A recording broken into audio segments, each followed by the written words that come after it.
Sorry students for the previous interruptions. Suddenly my video has paused. Uh, so let's continue. The second question: why was it successful? Already I have told several points. Then again I am continuing that when guild restricted the policies towards the small investor, small businessman, then they means the small investor turned to the countryside, and in countryside the situation in that time was very bad because the poor and below poverty level people had to survive for their survival process. When this opportunity came, means this opportunity means small businessman or the small industrialists wanted that these people could cultivate their production, and they would give them the advance. After finishing the product, they would pay all the things. So the common people or the poor people here should be the farmers, actually small farmers, medium farmers, took this opportunity. So in this way the production also continuing in the countryside.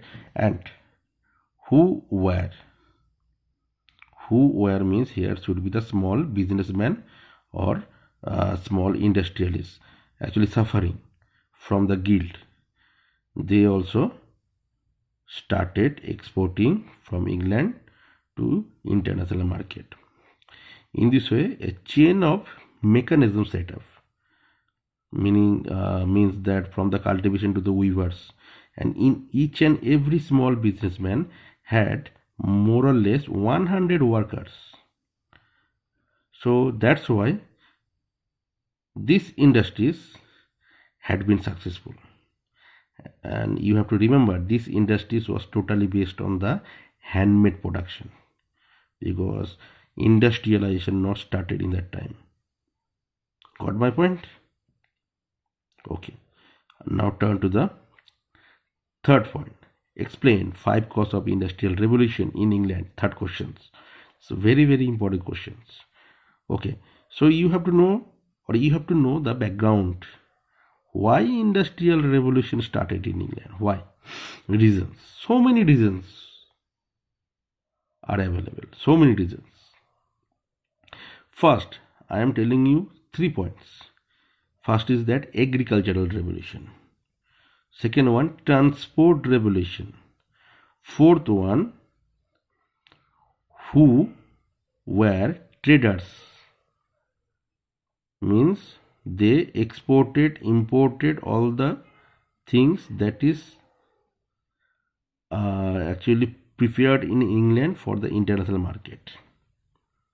These 3 actually were the responsible for the industrial revolution in England. But behind this, you have to remember, from I think 1680 to 1740, 36,000 1680 to 1740, 36,000 invention occurred in England at a time, regarding many factory based things, many industry based things, like hammer, axes, machines, and spinning jenny or spinning jenny, wheel, iron chair, iron pipe, all that things invented in England. This provoked to start the industrial revolution suddenly, and the business point was turned from the Mediterranean Sea to London. In that time 600 commercial banks were set up in London. 600 from the Mediterranean Sea to London. Many countries bank were set up in that area for the business. So London was the key center for trading activities. London was the key center for the trading activities, international as well as national. Then the process. Navigation process also helped for the industrial revolution because all the coal mines area were very near on the bank of the rivers, coal mine area in England. And obviously agricultural revolution, this invention helped to increase the production in agriculture, which made up the demand of the increased population. Then transport revolution means roadway, railway, navigation means that inland waterway and overseas waterway also help for the industrial revolution in England. Got my point? So you have to arrange these all things point wise. Okay, explain the 5 causes. First cause should be that from 1680 to 1740, 36,000 invention occurred in England at a time. Second point, according to me, agricultural revolution. The inventional process increase the agricultural production. Okay, then transport revolution, then the traders of the United Kingdom of Britain or England who spreaded the news of the industrial production all over part of the world. Okay, so these all things were responsible for the industrial revolution in England. I think you have understood. Okay, student, I have to tell something.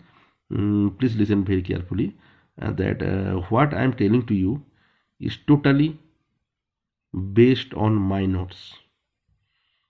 It's not copy from any other that reference book, help book. You cannot find. You may find out, but you cannot find. I just do refer to you only NCERT book, pure NCERT book. It is quite enough for the board preparation.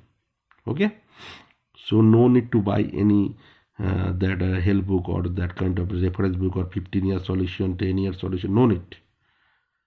Just what I am telling to you, you have to remember, and obviously NCERT book.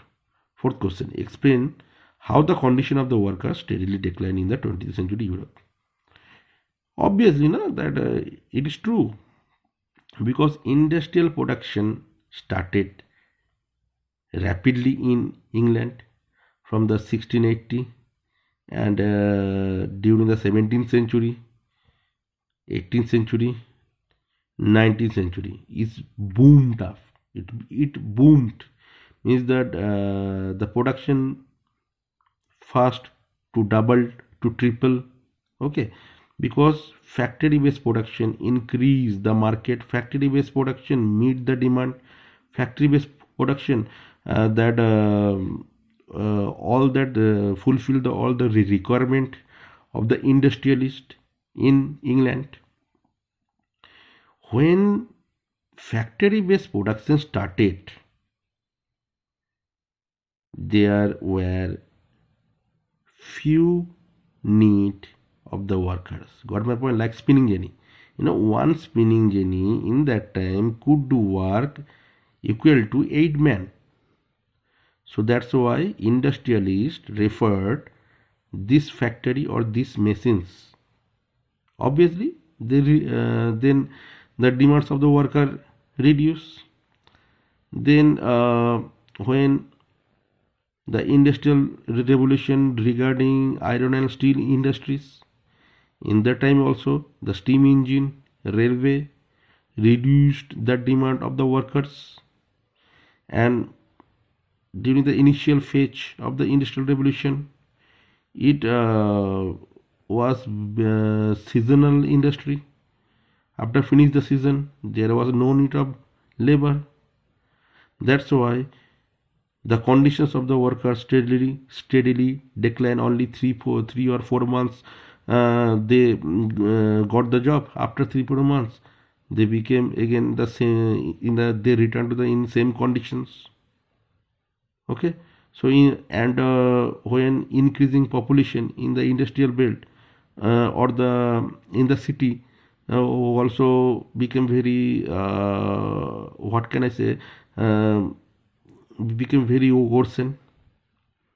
When you will read the novels like Thomas Hardy, Charles Dickens, you can see easily the differences, like